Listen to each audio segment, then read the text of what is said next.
again in a matter of moments. And we appreciate your patience on this. Elliot was getting deep on incremental tax sources, and I see the commentary coming in here. Are we locked and loaded across Twitter with the 2 channels right there, J-Dubs? Yeah. Okay, and you're certain on that? They're both going. Okay. All right, so let's rock and roll. I want to hear what he has to say, and we'll get cracking.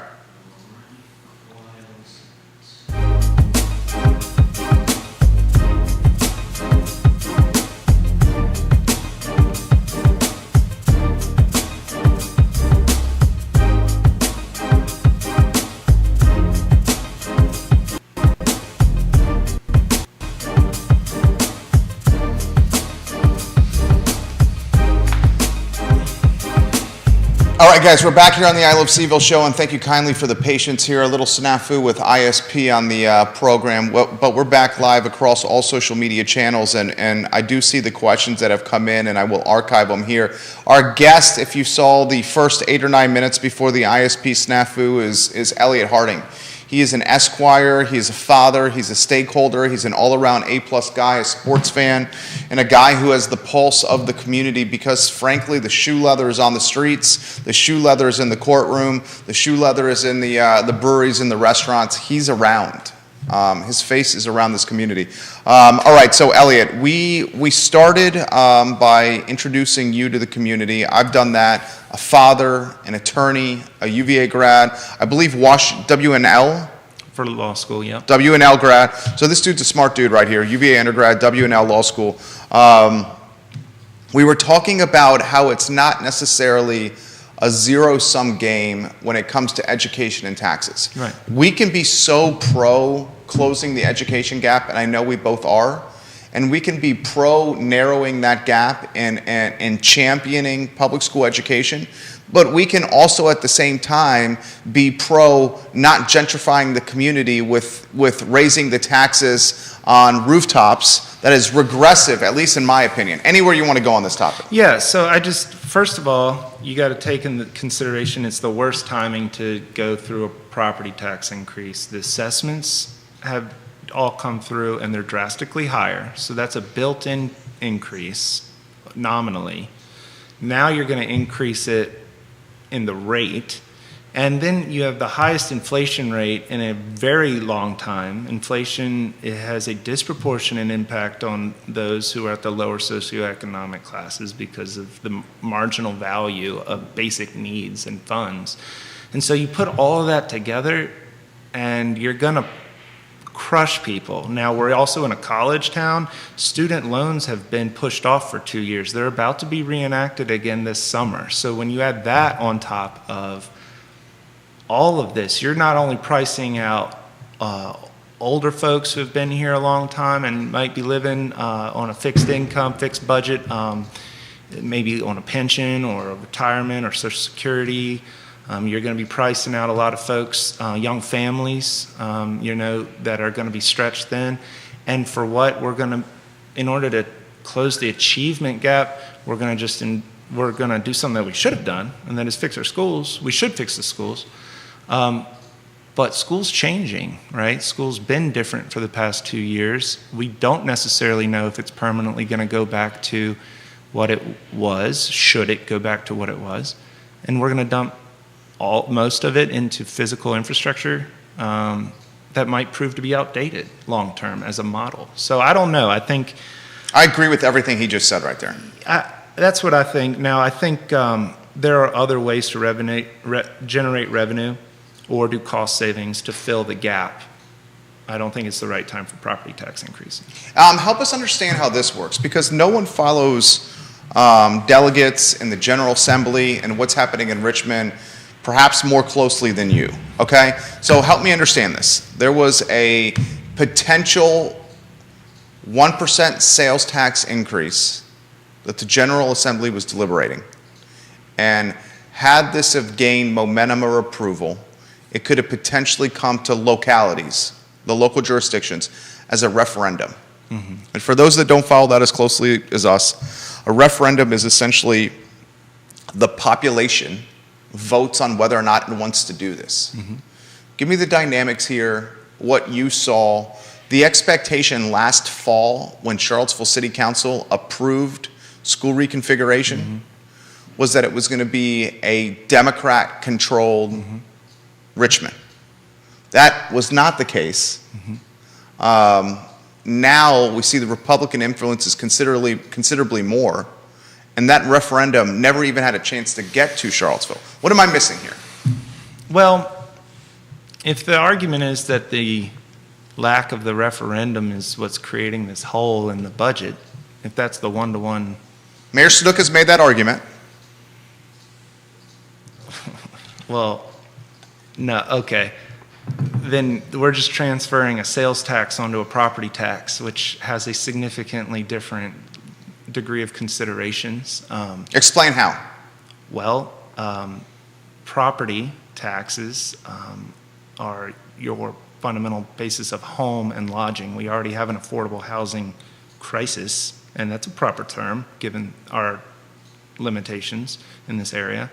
And so when you increase property taxes, you're inherently going to increase the cost of living and therefore the affordability of all homes. And that's not just for homeowners, it's actually more so for the renter. I mean, these are folks that are already struggling to be able to afford to live in this community and pay the rent.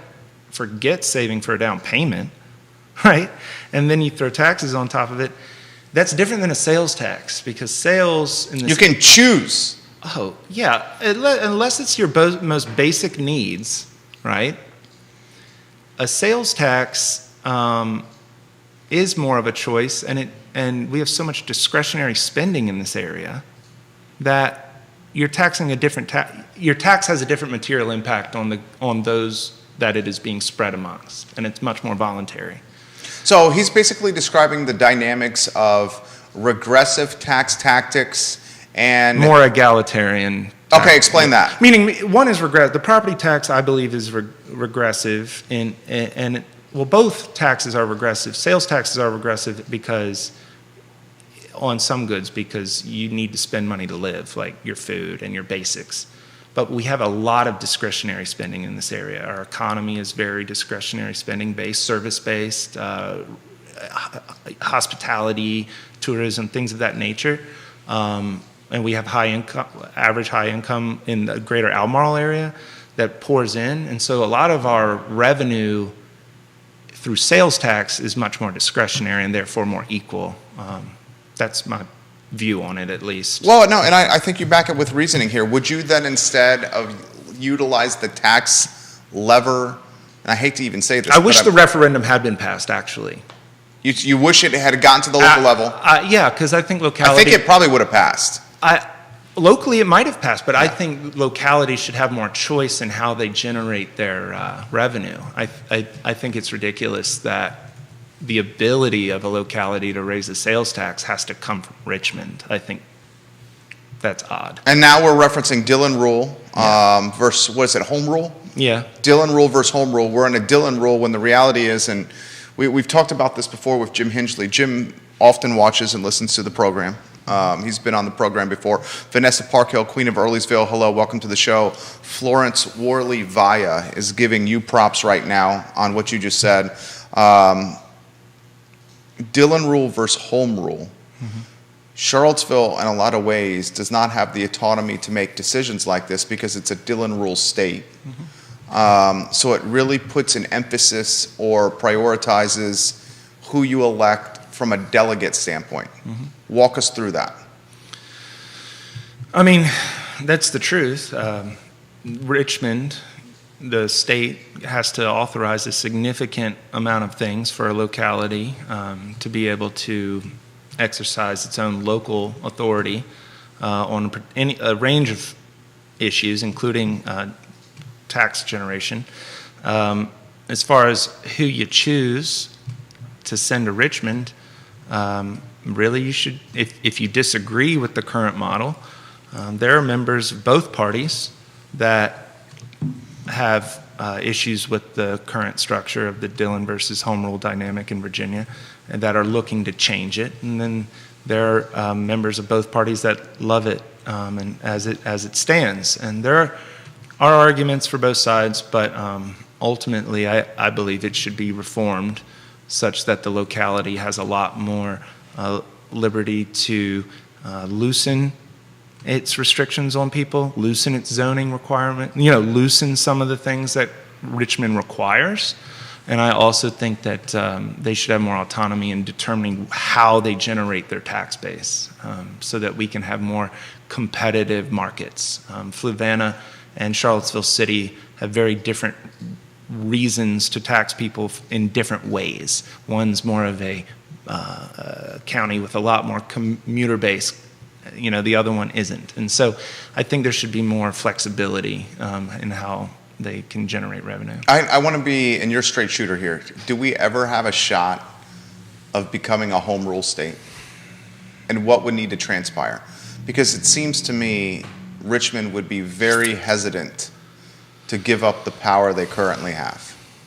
Even if somebody runs on a platform of home rule or still-in rule, once they get a taste of delegate life in Richmond, I would imagine that mindset starts to change. Yeah, it's hard to say. I wish it wasn't so bipolar insofar as it's either one or the other. I think there's a way to do a hybrid.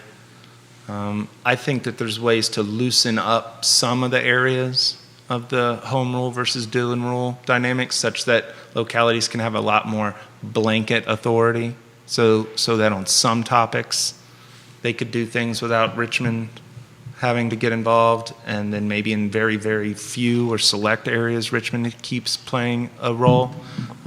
That's the only real long-term hope, is to kind of piecemeal reform it rather than have some overhaul. I just don't think Virginia would do that. What'd you make of the Youngkin 2-point win in November? I think surprised? I wasn't surprised on election day. I think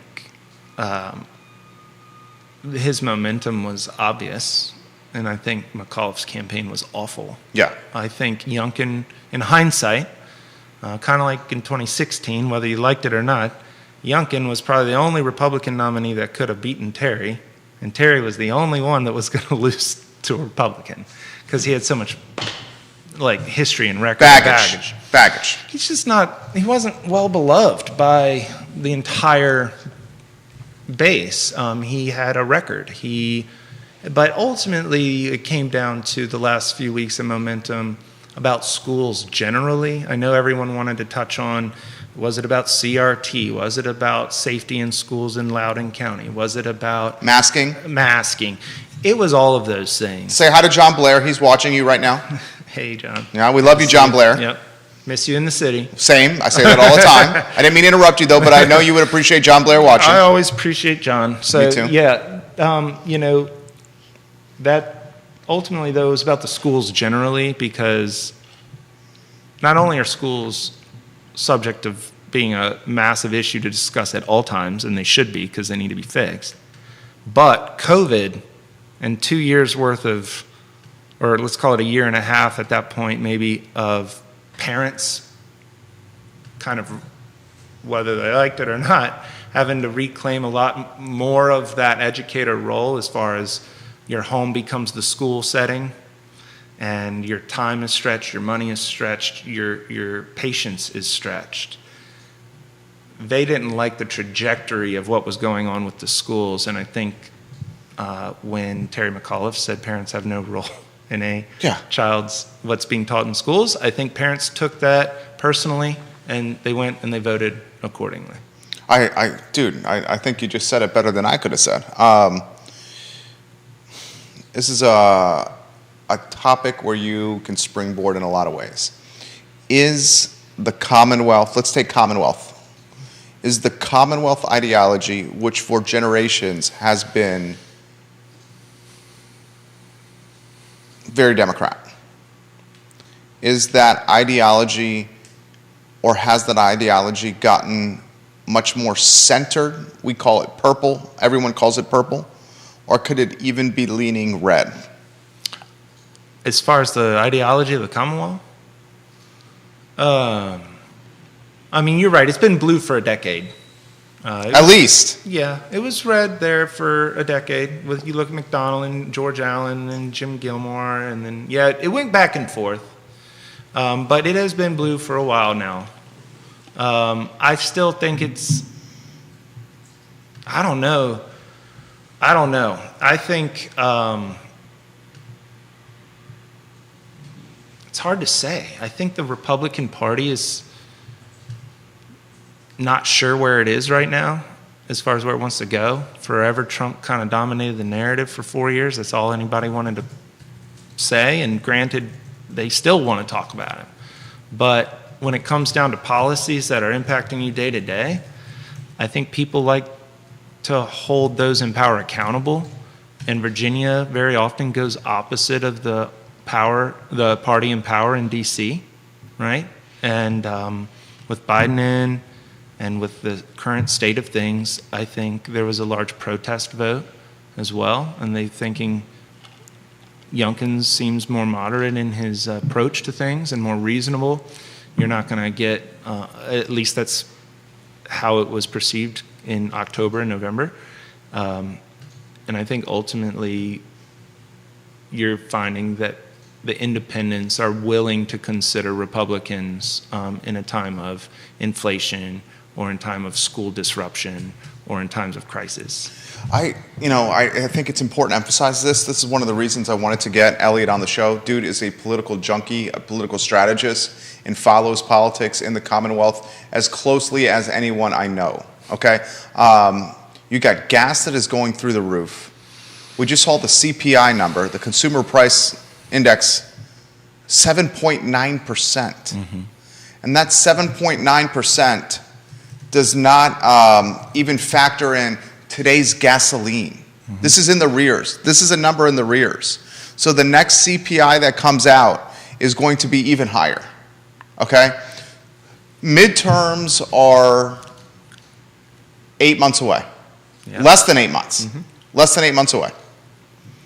What is your Sabato crystal ball say that inflation, and I hate to even use this word, a cusp of a recession due at midterms? You don't agree with that, with the R word? Well, it's hard. It has the feeling of such. I mean, it's an interesting situation. There are a lot of factors coming in at the same point, but we've spent so much money in the last 24 months. Inflation was inevitable, and we can't spend our way out of fixing this problem. That is the problem. We produced a significant amount of dollars in the last 24 months and flooded the system with it due to the pandemic. And then when you turn the economy back on, it just doesn't disappear that way. Spending, you weren't going to spend your way out of a pandemic. It was more health concerns.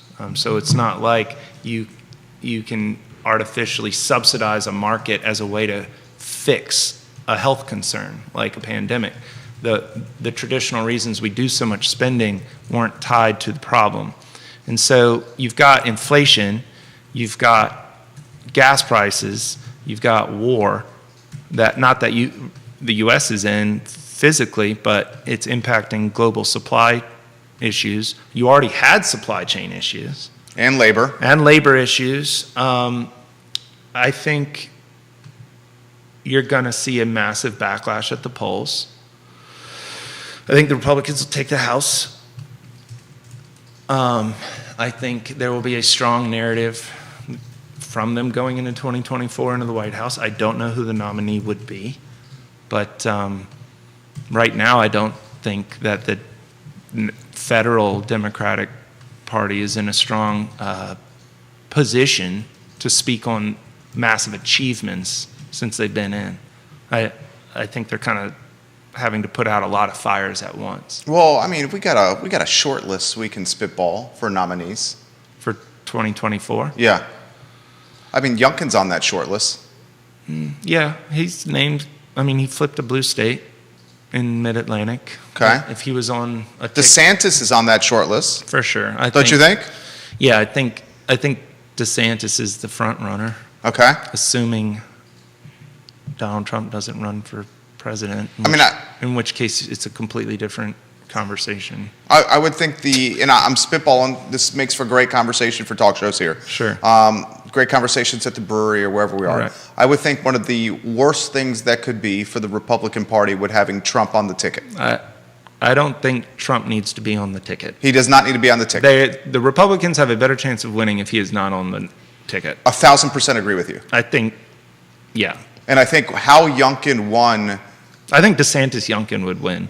I think DeSantis-Youngkin would make a force, an incredible I don't think tandem. they could lose. An incredible tandem. And how Youngkin won in the Commonwealth was by distancing himself from Trump while still appealing to voters. He won more voters in counties that went for Trump than Trump. Okay. And he did that by becoming more, on paper, a centrist. He did it because he was tapping into Virginians. Yeah, he was a centrist. He was a common sense guy. When he went down to Southwest, he was talking to people in Southwest, not some caricature of someone who lives in Southwest. I agree. I agree with that. And there's a difference, huge difference between the two. And I think you're 100% right. Vanessa Parkhill, we'll get to your comments. Jason Howard, we'll get to your comments. Gwendolyn Gale Cassidy, watching in Holland, we'll get to your comments here on the program. I wonder, and I'm wondering aloud with you, I wonder if that shift in ideology, where it's becoming more centrist common sense, will even trickle into Charlottesville or Albemarle County. Have you considered or brainstormed that? And Vanessa Parkhill's got a comment about that.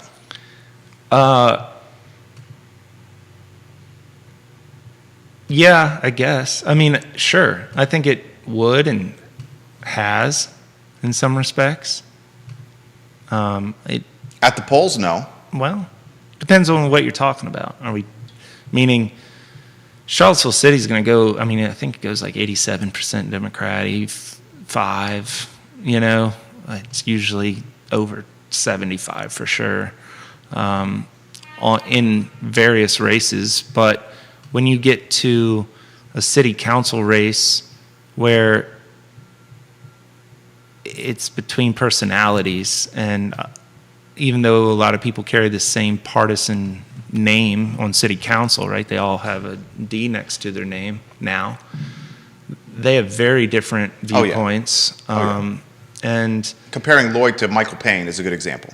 correct. Mayor Snook I to think Councilor Payne. they've openly said they have different viewpoints on things, you know, yet they carry the same banner. And at a certain point, you know, it becomes what I call demographic capture, or in this case, partisan capture, where when you try to run as an outside party of that system, in like the city, if you were to run as a Republican for city council, even if you connect with people on the issues a little better personally, one-on-one throughout the city, it takes a significant amount of run-up time and resources to touch enough people to convince them to vote outside of the Democratic Party, because it's had such a strong stranglehold. It's a monopoly. Right. And at that point, you should just maybe consider an independent run, as we did see former Mayor Walker did, where she did connect outside of the party process. As we saw Bellamy Brown try to do. He tried to do as well. It can be done. And, you know, Ms. Walker deserved a lot of credit for being able to do that. And I think that other people should try to do that, regardless of which way they want to go. I ran as an independent for a higher office, and I found it was easier to connect with people on the issues that matter here that we can impact, rather than having to discuss, do you like Trump or Biden? Right. And when you ran, the shadows of Trump were very real. Oh, sure. Now, if you ran, would you have done it as an R? In today's climate. That's a difficult way to go about it. I mean, now, first of all, there are different maps, different time. I can't really say, but the reason there were a lot of reasons that, I don't know, I think when I ran pursuant to the message and the brand I wanted to portray. So you would run as an I again? I would have run that race as an I again, but each race is different. Each race is totally different. So it's hard to you know. It's totally different. We'll get to viewers and listeners here, and you're resonating here. Wild Bill McKenzie, hello. Vanessa says she's the queen of Earlysville. Commonwealth has not been blue for generations. So she's correcting me here. Maybe in Northern Virginia or in Hampton Roads, Albemarle County was solidly red well into the early 2000s at least. McDonnell carried Albemarle. Yeah, she says, guys, Albemarle Board of Supervisors, not too sure, but definitely in state elections. BOS, Board of Supervisors, was much more centrist than today. She's talking about the early 2000s. We need more focus on building business, including diversifying types of industry in Albemarle. That's the queen of Earlysville. I believe, and you may be able to help me with this, this is probably the hardest question I'm going to ask you, and it's not even a deep one. The last Republican on the Albemarle County Board of Supervisors, was it Ken Boyd? Yeah. It was Ken Boyd, right? Rio District? Rivanna. Rivanna, Ken Boyd? The finance guy. Now was Slutsky an independent? I mean, if he was, I don't know. I think he was a Democrat. Okay. All right, so Ken Boyd, the last one. We'll get to these comments coming in here from Jason Howard as well. All right, let's talk local level here. So we both love Charlottesville. Our business is I Love CVille. I may live in eastern Albemarle County, but I make my living in the city of Charlottesville in the downtown mall. I think Charlottesville is there's city proper, and then there's the area at large. Yeah, I agree with you. Right. 100% agree with you. It's not an event. Exactly. No, right. Yeah. It's not an event. I 100% agree with you. What do you make, what is your State of the Union on Charlottesville at large? It's still, I mean, I love it. I think it's got all the same, it's got great bones, and it's got a bright future. I think it can't get out of its own way sometimes. What does that mean?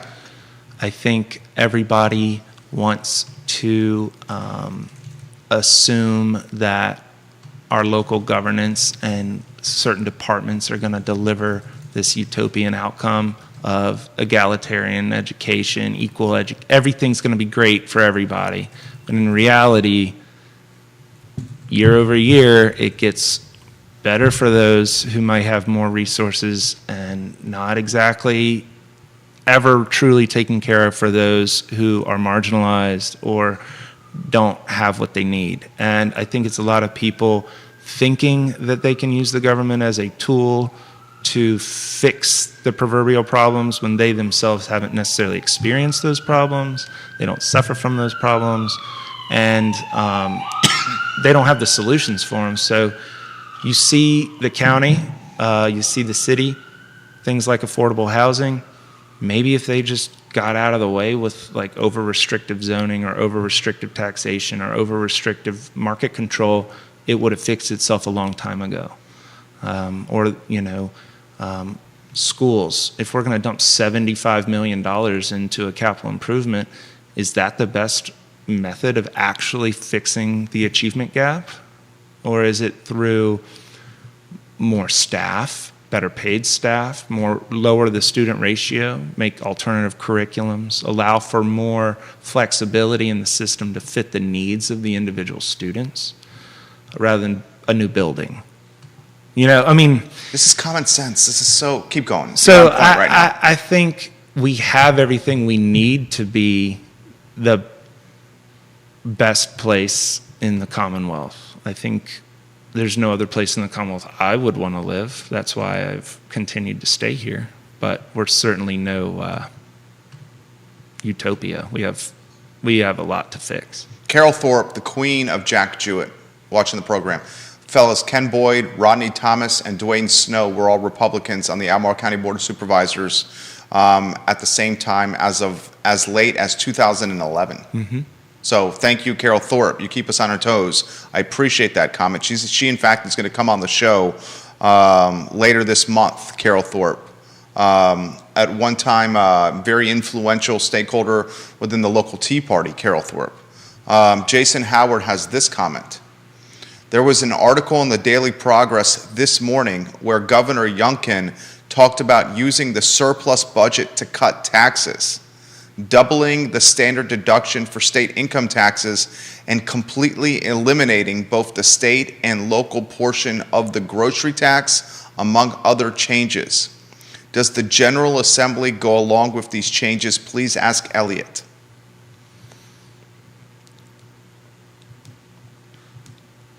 The House will. The real question is, will the Senate? And the Senate's democratically held. The Republicans in the House will do that for sure, if they haven't already. I mean, they're getting close to the end of session, so I can't speak to how those cuts have been advanced through the GA at this stage. I haven't monitored that. But if it came down to a party line vote on the floor, the House will certainly adopt those. I think the Senate would adopt them too. I think you'd see folks like Chap Peterson flip and vote in favor. I think it would pass that. So yeah, I think those would, right now with inflation, what it is, I think it would. Because you think about grocery tax is a regressive tax. When you're spending money on food, people need to eat. People need to eat. Now, I'm sure people have frivolous grocery bills, but at the end of the day, people need to eat. So that's the first place you shouldn't be taxing people. The doubling the standard deduction, I think that'll be appreciated and useful. I think these are all things that in this time will be popular enough to be implemented. Jonathan, what is his take? What is your guest take on incremental sources of tax revenue? We talk about incremental all the time on this program. We understand that jurisdictions, as do you, as does Judah, jurisdictions need money to run. Mm-hmm. We're not opposed to financing or funding jurisdictional management or jurisdictional survival, mm-hmm. but we are opposed to financing jurisdictional survival on the backs of those on the financial margin that are being gentrified out of the community.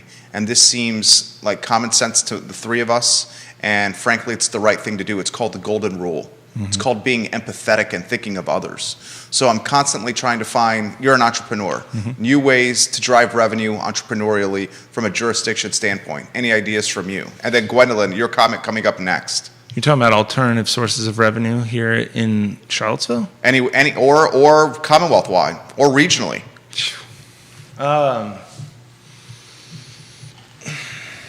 Well, I mean, there are so many that it's hard to start, but the first one, okay, Commonwealth-wide, here's an example. You're talking about SCUMA is one of your sponsors. Yep. They're engaged in all legal cannabis, I know that, but the markets are changing soon enough, and when recreational use is eventually implemented from a market-based standpoint, localities will very likely have a role in approving dispensaries or retail locations, right? And I say that that's not immediate, but I'm using that as an example. You're about to see in the next 12 to 18 months an alternative source of revenue entering Charlottesville City if the council were to approve it. Now, when you look at Charlottesville compared to its surrounding counties, Charlottesville will be the most likely and probably the first, but for Nelson, shout out to Board of Supervisor friend Rutherford. I'm sure Nelson will agree to this too. He watches the program all the time. I'll tag him right now. But of the localities that surround Charlottesville, Albemarle, Charlottesville will likely approve that market faster than Fluvanna, Greene, Augusta, Orange, Louisa, as far as allowing those things. I'm using a very small example. Things like as far as alternative methods of revenue, I mean, you want to increase your market, so any ways that you can cut through some red tape to allow businesses to grow, that's one base. But I don't know. I mean, I'd have to really roll up my sleeves and look inside the budget as to where we are and aren't generating fees or things like that as well. But from a pure tax standpoint, we are kind of restricted in some degree by Richmond. And I will give people like Councilor Snook credit there. Like at a certain point, when Richmond binds our hands, we only have only a few different ways pursuant to the Dillon Rule stuff we were discussing that we can generate certain taxes. So.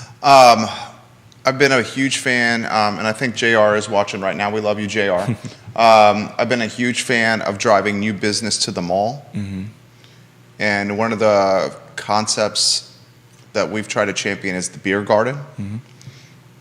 Yesterday evening, a number of locals sent me screen grabs of former police chief Rachel Brackney's tweets. For those that want background on this story, go to iloveseville.com right now. I have a feeling this will be the talk of the town and certainly the talk of the downtown business community. Former police chief Rachel Brackney prevented the downtown mall from having a beer garden during the pandemic, and she directly acknowledges this prevention. She says in 2 tweets to Dave McNair, former Hook writer, now the editor of the DTM, she says, "I refuse to approve the beer garden plan when former interim city manager Chip Boyles and former Charlottesville Office of Economic Development team member Jason Ness wanted to shove it down our throats." Those are her words. She continues, and I'm reading verbatim, "This plan could only be approved if the chief of police signs off on it. I guess the acting chief, which is Tito Durrett, caved to the political pressures of the privileged." And then she closed by saying, "The privileged class are the first to call the police when, air quotes, others have an open container and imbibe on the mall. This plan calls for ambassadors to monitor who paid for the privilege to drink and stroll in the mall. This is pay to play and stroll," end quote. What'd you make of that? She has not been a part of the Charlottesville Police Department since November of last year. I mean, I think it's hard to say. I think I don't know why she's saying that. I don't know why it's relevant. I mean, she's moved on, whether it was, for a lot of different reasons. And I know I think she's still in active litigation with the city. She has an active lawsuit against the city. So I don't know why she's saying anything like that. She's just giving other reasons by which someone could justify her having been, terminated. Yeah. That's enough of a reason right there. If that was ever said in a meeting of that nature, in that way, that's a totally legitimate thing to say. Is that how you want your chief of police viewing policy? I don't want chief of police viewing policy in that way. I also don't think it's true. Knowing the city, I know plenty of people of all walks of life that like to have a good time. And I've seen the mall or the greater surrounding area used by people of all walks of life. Now, as far as who's currently calling in reports of open containers, well, it's currently against the law. So yeah, if I'm a restaurant, I don't want someone outside of my patio area consuming alcohol and maybe getting highly intoxicated and causing problems with patrons by being drunk and belligerent, because it's currently outside of the structure, right? But if we implemented a beer garden system that you've advocated for, it's a completely different environment. Right. And so to say it's the privileged versus the others, I didn't know it was a privilege to be able to ask for protection by the police, like as far as picking up the phone and calling it. Anybody should be able to call the police.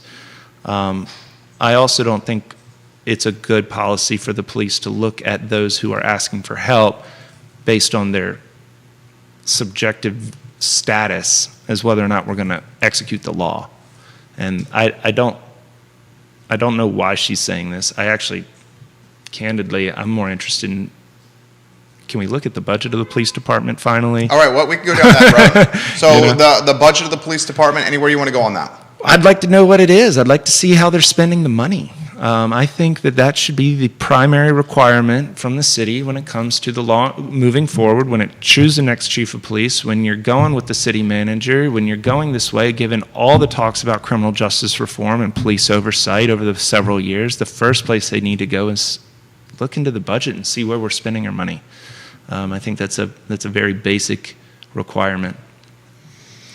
Viewers and listeners watching the program, this is from Grayson, watches the show routinely. Grayson, it's about time you get a moniker on the program. You routinely make the show better.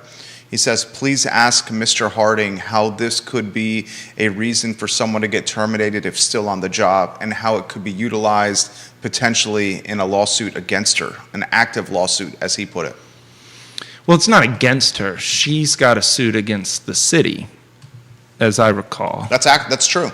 And I think she was alleging wrongful termination. She was, based on being a female and a woman of color. Right. And my perspective is there are a lot of other reasons outside of those. I mean, hopefully those things weren't. I don't know what's going to be proven in court, so I can't speak to what she can and cannot prove. But I do know if while in that position of chief of police, she's airing that those are her reasons and her viewpoints as to how she views the citizenry asking for legal protection.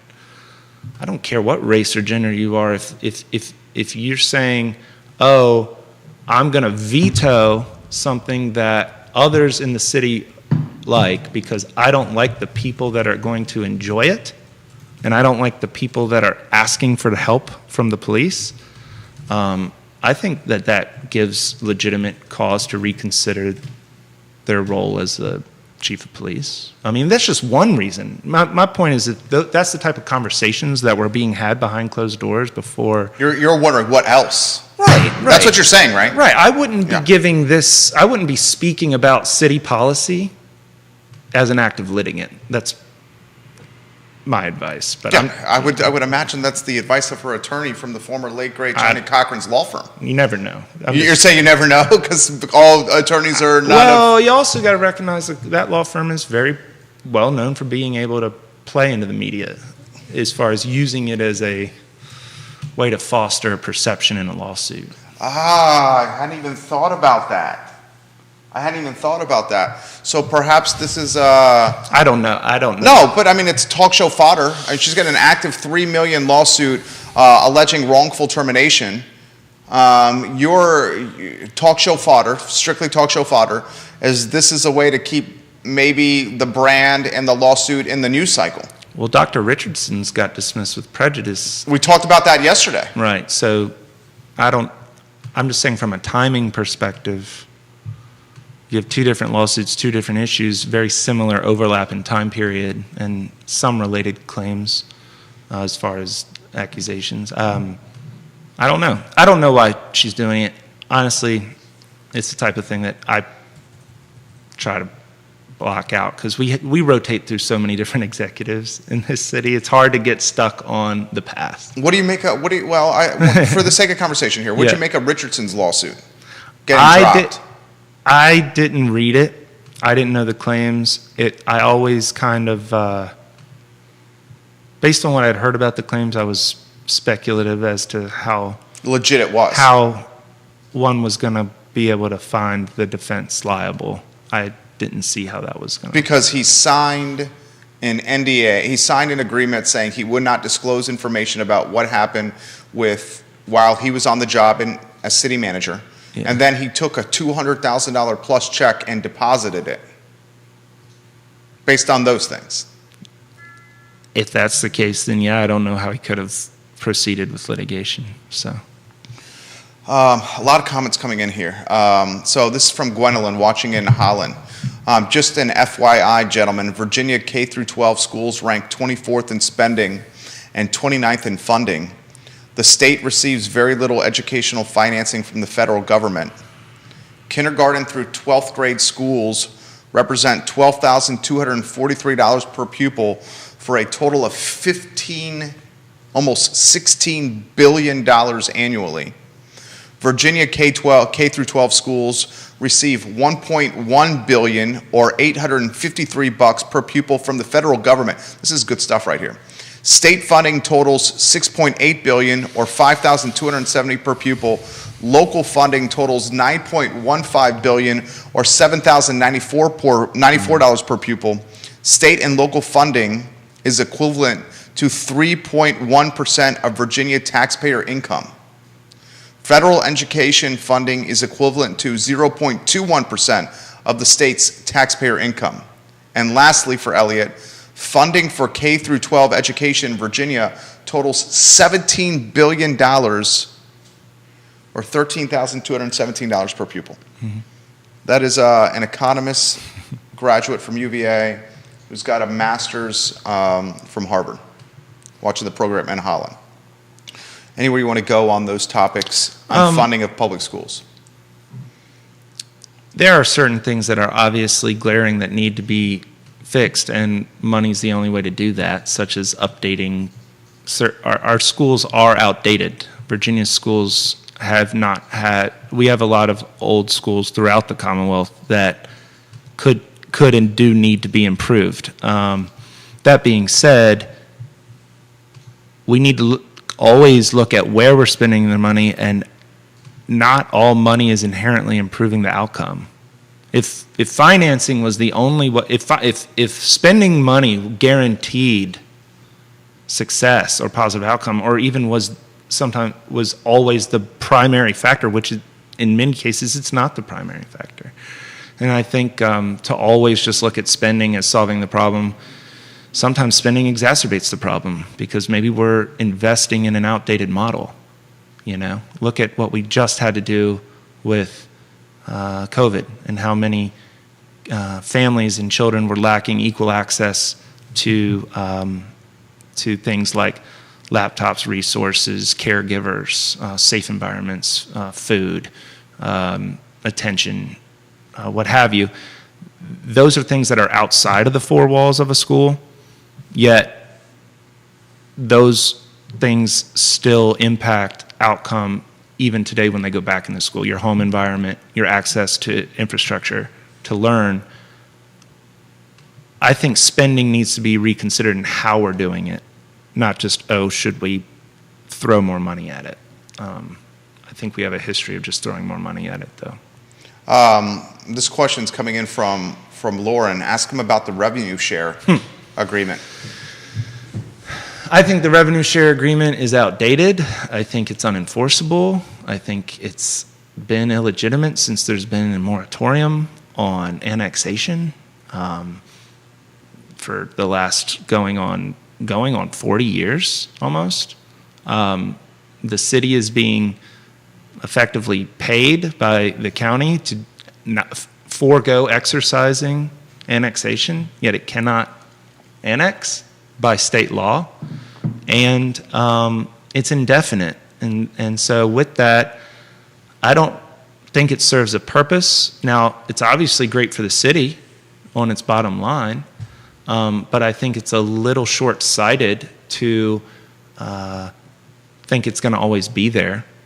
I think that it will run its course, whether due to amendment by the General Assembly or the they'll reevaluate annexation generally. I don't know if it'll be there forever in its current terms, and I think the city would be prudent to try to come to the table in good faith with the county and see if we can get a more equitable arrangement. This comment this is the Instagram handle, Lily Bree on Instagram. Okay, this is about Brackney. Lily Bree says, the privileged are the first to call the police when others have an open container. And how do I say the word? Is it imbibe? Yeah. Is that imbibe? Right? Imbibe? Imbibe? It's yeah. imbibe? Okay. Lily Bree says, the privileged are the first to call the police when others have an open container and imbibe. This is pay to play and stroll. Lily Bree says, Brackney is not wrong, but I would still like to see a beer garden at the downtown mall. How can it be done in an equitable fashion?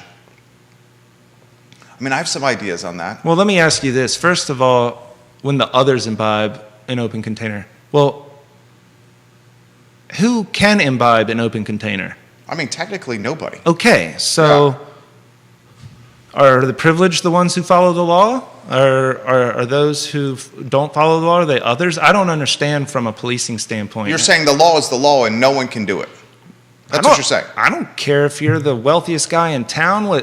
You can't sit there and Pound pop open beers. your champagne in the middle of the mall. Right. Are you privileged? Probably. Are you also I don't understand her point. I don't. Now, to the commenter's point about how do we make it an equitable environment, You just got to make it an open admittance. I mean, in the sense that Anyone can come. Yeah. Now Yeah. you might have a marginal entry fee. Yeah, $5 for a wristband. But I'm sorry, drinking in public generally isn't something that is just like a right to do in the middle of a commercial area. As much as my libertarian streak would say, let the man do it, you have the right to set up a pay to enter situation, no different than any other scenario. I think have a small access fee, that's equitable, and then if people want to spend more money per drink, let them do that. Don't set a high entry fee. Yeah, and even take the. All right, so this is gaining traction here. I can see, and take some of the revenue, if not all the revenue, from the wristband and allocate it to elements that create that champion social justice. Or narrow the educational gap that widened during COVID. Sure. Or if the idea... That's incremental. I think if Brackney's point was about the displacement, the potential displacement of, the unhomed on the mall or something, if that was her gist of the others who currently may be cited for open container and then the privileged who are the businesses, if that was her point, yeah, take some of the revenue and put it towards housing. Put it towards, the Haven. Put it towards something that can assist with the folks she thinks are somehow on the outside of this. Take the revenue and put it towards helping people, generally. Stevens, Washington, Crozet, get Elliot's take. He called you Mr. Harding. You're getting a lot of Mr. Hardings here. Get Mr. Harding's take on zoning and what needs to change. So, from the city standpoint, we may disagree on this. I don't know. I'm a believer in upzoning. I actually am a believer of that, but I don't believe you should be taxed on it until you go to exercise the upzone, meaning if I'm in an R1 and you want to make it R3, until I go to petition to convert my single family dwelling into a higher density dwelling, until I do that, I shouldn't be taxed on it as an R3. Because I haven't put it into that higher revenue generating purpose yet, right? You know how you get. Sure, what I'm with you. That's my view on zoning. I think zoning, if you let people build and you let the markets meet the need, the housing crisis will dissipate very quickly. Whether it's a wealthy developer making off with it or individuals having more equitable access to their own home ownership, I don't really care. I just want people to be able to afford to live where they work and not have to commute so much or be priced out of their own backyard. Your take on Fluvanna and how this could impact the outer counties. Fluvanna is one that's near and dear to you. Mm-hmm. Fluvanna, I think you're going to see and I know Jesse, bring him up again a second time. I know he's on here the other day. He's one of my buddies. I know he's mentioned Nelson and Buckingham. And Fluvanna's been this way. Lake Monticello has been a community that was built on the idea that it's a little outside of Charlottesville. It's close, but it's more affordable than some other aspects. Now, the issue is Fluvanna has a water issue. They need public water, which they don't have, and they need more commercial development as far as business generation. And so what you're describing is just the transfer of more housing, more rooftops, and Fluvanna already has a ton of rooftops. I would never put up a barrier to prevent people from moving in. I think if people want to move somewhere, they should be able to, but I think it'll continue to strain their budget and resources if their only tax base is property. They need commercial tax base, and they currently don't have the water infrastructure to accommodate for larger community development. Bill says, ask Elliot this, doesn't upzoning create or drive inflation? It does if you tax people based on the higher density use. Meaning, if I'm a single family home, R1, and I'm being taxed as such, but then it converts it to R2 or R3 or higher density, and I'm not converting it into a higher density unit, then yeah, you're effectively increasing my tax rate through an artificial zoning change that then drives up inflation by driving up the value of the house, the home prices, and the potential. But once you extract that potential out and you actually do make it a higher density dwelling, you should be taxed on it at that time. And at that point, you should be lowering the aggregate cost of housing by increasing the supply. So no, I don't think upzoning increases inflation. Upzoning should actually fix it if you don't tax people until it's a realized upzone. Queen of Jack Jewett says this: I suspect part of Brackney's beef with the beer garden is that it will be soon become another part of a perceived whites-only welcome atmosphere in the downtown mall that she harbors, among others. Carol Thorpe leaving that comment on Facebook here. Your thoughts on that comment? I can't speak to if that's what Brackney thinks, but if that is what Brackney thinks, I think that's both wrong, and I think it shows a certain disdain for for perfectly equal members of the community that deserve the respect and protection of the police. But I can't say that she meant that or not, so I can't speak to that. Okay, that's a very, very, very fair response right there. Dude, you're good in this setting. I say this every time he comes on the show. He's so well versed in everything. NIL. Yeah. First, explain NIL to everybody. Name, image, and likeness. So all of our college athletes here, our younger neighbors here on grounds and around grounds at UVA and any college. College athletes can monetize the use of their name, image, and likeness, so they can do branding deals essentially and make money off the field or off the court with anybody really, as long as it's not paying someone to incentivize them to go to your school, right? So you can't just bribe people to play for UVA and then nothing comes of it, but for them going to play for UVA.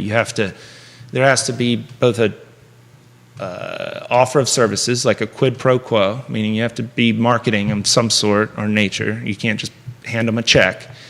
And then it also can't be explicitly tied to their choosing UVA or choosing the institution. But aren't some big alumni and donors? So this is all an outcome of the U.S. Supreme Court finding in favor of athletes and finding that they can monetize the NIL. The NCAA adjusted very quickly and tried to loosen it up. Now it's very much based on the rules of any given state. In fact, Virginia, you're talking about the General Assembly, a bill is coming through to liberalize or loosen up the restrictions on our athletes to make it pretty fair for them to continue making money, or start making money, I should say. But some big institutions or big alumni or donors are trying to skirt around the system and say, I'll give you a bunch of money just to come here. Go give you $1 million to go play quarterback for Texas, which I'm using that as a hypothetical. That can't be done, and that has no legitimate marketing value. So I don't think we'll ever see a system where that's allowed to be done. But the NCAA is, in its current structure, is teetering, and I think we're about to see a massive reform, particularly among the bigger schools. And Virginia will be one of those bigger schools. It certainly is creating potential parity. And a good one is HBCUs, historically black colleges and universities, don't have necessarily the TV deals or the athletic budgets to compete on this macro scale with the Texases of the world, with the Michigans of the world, with the USCs of the world. But you notice with Deion Sanders' program, Jacksonville State, he's getting some of the blue chip recruits that otherwise would never consider Jacksonville State. And one of the reasons he's doing that is because of, A, Deion Sanders has brand appeal. B, he was successful in his first year. C, he's getting eyeballs to come to Jacksonville State, but also through the leverage of NIL monetary gain. Is that how you're reading it? Absolutely. Because he's aggressively treating it as a branding experience. Yes. And it should be a branding experience. I think Virginia is slow to this. They did just announce a collective a couple days ago. So, an independent group has come out. I think it's called the Cavalier Futures or something like that, Cavalier Futures Collective, where it's meant to kind of build a brand across all the programs and be a resource for helping monetize NIL rights for the players. But UVA, compared to its peers, is extremely behind on this effort, and you're seeing recruits change because of it.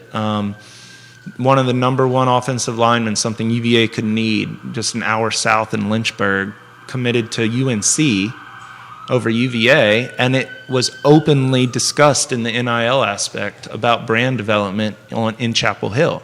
Now, having Air Jordan and Nike, that's been the case since Ronald Curry chose UNC over UVA. Hampton High School graduate. Right. So 20 years ago, we were having similar conversations, but this one's so overt. I think UVA needs to pull on its Darden ties, its strong alumni group, and its strong base, and get a little bit more creative and aggressive in how we elevate the brands of our players. Dude, well said. Very, extremely well said. The guy is fantastic.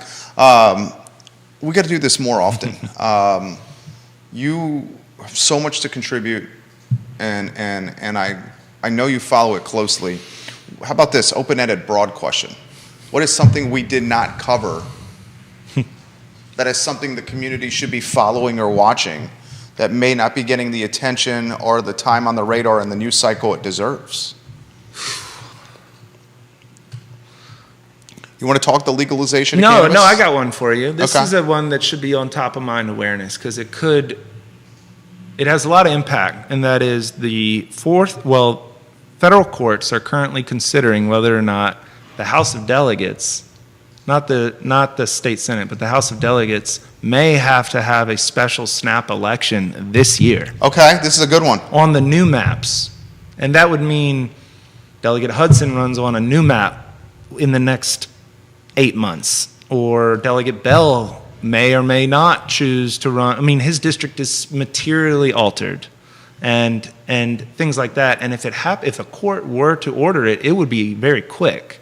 And you'll see people should be aware of that and be thinking preemptively, because if you don't, what'll happen, the way that the internal party process works, is you'll wake up one day and you'll have a nominee that you've never heard of, or you didn't have any say in voting for, and you didn't really do a lot of shopping around. And next thing you know, that person might end up being your delegate, and you had no warning, right? You might wake up in 2 months and have a completely new delegate nominee, prospective nominee.